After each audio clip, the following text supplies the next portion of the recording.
आज 44 ते 45 दिवस झाले. आजच तुम्ही बजेट सादर का केले नाही? आज पूर्ण महाराष्ट्रात मुंबईसारखी महापालिका असो, इथे बजेट सादर झाला. आपल्याला उशीर का? बजेट सादर होत नाही त्यामुळे काय होतं? नगरसेवक निधी खर्च करू शकत नाही.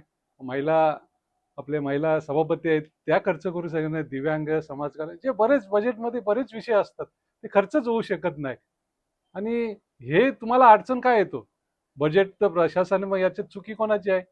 प्रशासनाचा अपयश आहे का सत्ताधाऱ्यांचा अपयश आहे? उत्तरच भेटलं नाही त्यांना. कारण बजेटचे हेड ठरलेले असतात, ते हेडमध्ये बदल करायचा असतो साधारण. जर तुम्ही 45 दिवस आता झाले, आता मंजुरी देणार तुम्ही, स्थायी समितीत मंजुरी, मग महासभेत मंजुरी येईल, म्हणजे आणखी एक दीड दीड महिन्याचा कालावधी जाईल. अजून त्याच्यावर काहीच चर्चा नाही, म्हणजे आणखी वर्ष घेणार का? सत्ताधाऱ्यांचा अपयश आहे. ह्यांना बजेट कसा चालवायचा, महापालिका कशी चालवायची ही माहितीच नाही. पण तोच दुर्दैवी आहे. पनवेल महापालिकेचा दुर्दैव आहे का अजूनपर्यंत बजेट ह्या सत्ताधाऱ्यांना स्थापन करता म्हणजे सादर करता येत नाही. बजेट सादर करायला वेळ नाही असं बोलण्यात अर्थ नाहीये. बजेट हा सेन्सिटिव्ह विषय आहे आणि शासनाने जो बजेट आम्हाला सादर केला त्याचा आम्ही पाठपुरावा करून अभ्यास करून लगभग त्याची 95% आमची शहानिशा झालेली आहे.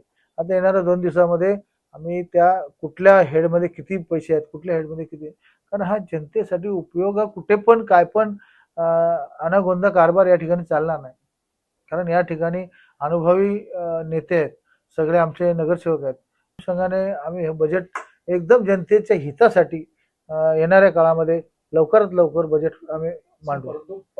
काम कुठलाही अडलेला नाही. शासनाने ते हेड टाकलेत, आज टाकले हेड ना उद्या संपले असा विषय नाही. हा बजेट 1 वर्षाचा असतो. तुमची गोष्ट मान्य गोष्ट रास्त आहे.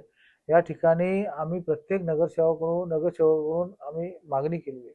बाबा कुठल्या कामासाठी किती पैसे लागतील, कुठल्या हेडमध्ये किती लागतील, पाणी पुरवठा किती लागतील, रस्ते बांधकामासाठी किती लागतील, असे 32 हेड आहेत. एक नाही, दोन नाही.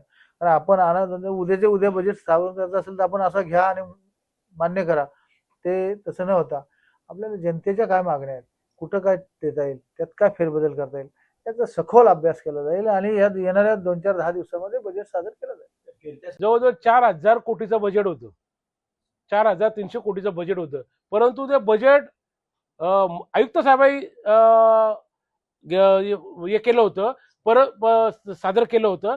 परंतु अजूनपर्यंत स्टँडिंग कमिटीचे चेअरमनला आठवण पडत नाहीयेत का बजेट का थांबलं. याच्याबद्दल आम्ही प्रश्न विचारलं तर त्यांचं सांगितलं आम्हाला काही कुठे कुठे खर्च झाल्यात महानगरपालिकेमध्ये याचा आम्हाला अहवाल मिळाला नाही, म्हणून आम्ही बजेट अजूनपर्यंत हे करत नाही. मग प्रशासन तुमचं ऐकत नाही का सत्ताधाऱ्यांचं? मग सत्ताधारी फेल आहेत का?